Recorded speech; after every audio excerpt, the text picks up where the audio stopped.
این بانو عادت داره روزی 5 بار خشتکشو میده بالا و تا دسته فرو میکنه تو کلوچش تا جا باز کنه. اما یه روز همکار دیوسش فیلمشو میگیره و میگه از این به بعد هر وقت گفتم باید دامنو بزنی بالا تا آمپول بازی کنم.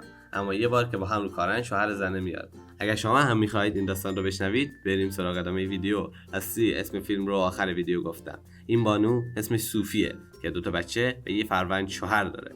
روتین صبحگاهی این بانو هر روز یه دست جق مشتی تو حمومه. بعدم حاضر میشه تا بره سر کار جدیدش که یه انتشاراتیه. صوفی اونجا تو کار دیجیتال مارکتینگه و قراره یه سایت براشون بسازه. این برادر هم مکسه و هر روز با دلر سوراخ میکنه و در آینده قرار صوفی رو هم دلر کنه. حالا در ادامه میگم براتون. یه روز صوفی میره و بهش میگه که یکم یواشتر. پسره هم میگه به من میگم مکس، تو چیز مکس هم نمیتونی بخوری. صوفی هم که جفت کرده فرار میکنه. شب میاد خونه و به شوهرش میگه امشب باید تا دسته منو بکنی خوشحال. اما شوهرش میگه باور کن امشب این سوسیس بیدار شدنی نیست و صوفی دوباره میره سراغ فیلم سوپرش و یار همیشگیش دست گرامی.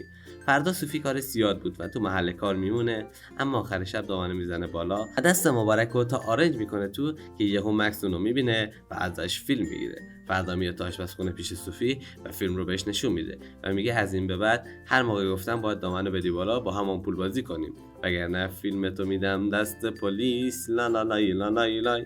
فردا صوفی میگه چقدر بهت پول بدم تا فیلمو پاک کنی؟ اینم میگه پول نمیخوام، فقط دستی حساب میکنم. روز بعد مکس میگه من یه وازلین چرب خریدم، بیا بریم چربت کنم که بانو خایه چسبان فرار میکنه. شب صوفی آمپرش میزنه بالا و به شوهرش میگه اگه امشب ترتیبمو دادی که دادی، اگرم ندادی که ندادی، به چیز آقام. و شوهرش میاد و تو دستی جا میکنه تو کلوچه. از فردا کم کم صوفی خانم به مکس علاقه‌مند میشه و میگه بیا تو من جا کن. از اون بعد مکس شده باکنه خانم و همه جا ترتیب بانو رو میده، اونم تو دسته. یه بار که رفته خونه صوفی و داره کلوچه لیس میزنه، یه دفعه شوهر صوفی میاد، اینم سری دامنه میده پایین. شوهر صوفی میپرسه تو دیگه کی هستی؟ اینم میگه من همکار عمو جانی ام، یعنی این لوله کشم، و شروع میکنه به الکی تعمیرات. موقع رفتن هم شوهر بهش پول میده، یعنی هم ترتیب زنشو داد هم پول گرفت ازش. جب دیوسی هستی تو بابا. دفعه بعد میره خونه مکس، میبینه تخت آماده است برای ساخته یه سوراخ جدید و تا صبح سوراخ جدید میسازن. مکس هم که تو کنش عروسیه که اگر تو کنه مکس عروسی نباشه باید تو کنه من باشه. والا یه بار که مکس و صوفی رفتن سخت شرط بندی میکنن و بانو هم که زده به در گشادی همونجا شورت در میاره این دلاور و کاملا لخ میاد بیرون و یه صفایی به داداشیای توی سخت میده.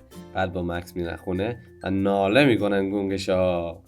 راستی اگر این ویدیو خوشتون اومد یادتون نره سابسکرایب کنید. اگر هم میخواید داستان این پسر که با ذهنش تمام دخترا رو ارضا میکنه رو ببینید حتما روی این ویدیو ضربه بزنید و تا ویدیو بعد فعلا خدا نگهدار.